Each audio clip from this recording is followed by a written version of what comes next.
தென்றலே மெல்ல பேசு சீரியல்ல இனி எபிசோட்ல என்ன நடந்திருக்கு அப்படின்னு பாத்தீங்கன்னா, இப்ப பரம நேரா போய் கலாம்மா கிட்ட இந்த மாதிரி இந்த வருஷம் இளமதியே பொங்கல் வைக்கட்டுமே அப்படின்னு கேட்டதுனால, கலாம்மாவும் சரி இந்த கடைசி இளமதியே வச்சுட்டு போகுது அப்படின்னு விட்டு குடுத்துர்றாங்க.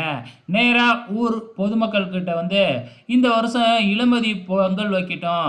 அன்னைக்கு ஊர் மரியாதைய எனக்காக விட்டு குடுத்துச்சு அந்த பொண்ணு. அந்த பொண்ணுக்காக நான் ஏதாச்சும் செய்யணும் அப்படின்னு நெனச்சுக்கிட்டு இருந்தேன். அதுக்கு சந்தர்ப்பம் இப்ப வந்துருச்சு.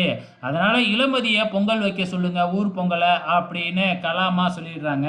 ஊர் மக்களும் கலாமா சொன்னா கரெக்ட்டா தான் இருக்கும். இளமதியே பொங்கல் வைக்கட்டும் அப்படின்னு சொல்லிடுறாங்க. ஸோ இப்பொழுதைக்கு கலாமாவுக்கு முக்கியம் என்ன அப்படின்னு பார்த்தீங்கன்னா, வரப்போற கவுன்சிலர் எலெக்ஷன்ல நின்னு ஜெயிக்கணும். அதுதான். அதுக்காக என்ன நடந்தாலும் பரவால்ல.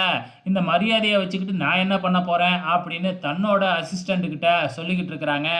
பரம ஊர் பெரிய மனுஷங்கள அழைச்சுக்கிட்டு நேரா இளமதி வீட்டுக்கு போயி, இளமதிகிட்டயும், இளமதியோட அப்பா, அம்மா இவங்க கிட்டயும் வந்து பார்த்தீங்கன்னா, பொங்கல் வைக்கிற விஷயத்த சொல்றாப்புல. இளமதிக்கு புரிஞ்சிடுச்சு. இந்த லீலாவதி நம்மள ரொம்ப கேவலமா பேசுனதுனால தான் பரம நமக்காக இப்படியெல்லாம் ஏற்பாடு பண்ணியிருக்கிறாப்புல அப்படிங்கிறது புரிஞ்சிடுச்சு. ஊர் மக்கள் போனதுக்கு அப்புறம் நம்ம பரம நீ எனக்காக தானே இதெல்லாம் பண்ணுன அப்படின்னு கேட்டுக்கிட்டு இருக்கிறாங்க. ஆமா, இந்த அம்மா வந்து உன்னைய ராசி இல்லாதவன்னு சொன்னாங்கல்ல. அதனால தான் நான் இப்படி பண்ணுனேன். இப்ப பாரு, நீ பொங்கல் வச்சதுக்கு அப்புறம் தான் ஊர்ல எல்லாருமே பொங்கல் வைக்கணும் அப்படின்னு கொண்டு வந்துட்டேன் அப்படின்னு பரம சொல்லிட்டு போறாப்புல.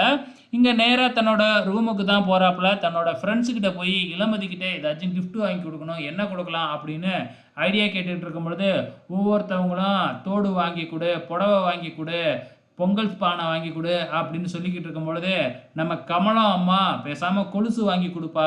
கொலுசு வாங்கி குடுத்தா தான் நீ எப்பயுமே அவ மனசுல இருப்ப. கொலுசு சவுண்ட் கேட்கிறப்பெல்லாம் உன் ஞாபகம் வரும் அப்படின்னு ஐடியா குடுக்குறாங்க. பரமனும் ஓடி போய் கொடையில கொலுசு வாங்கிக்கிட்டு வந்து இளமதி கிட்ட குடுக்குறாப்புல.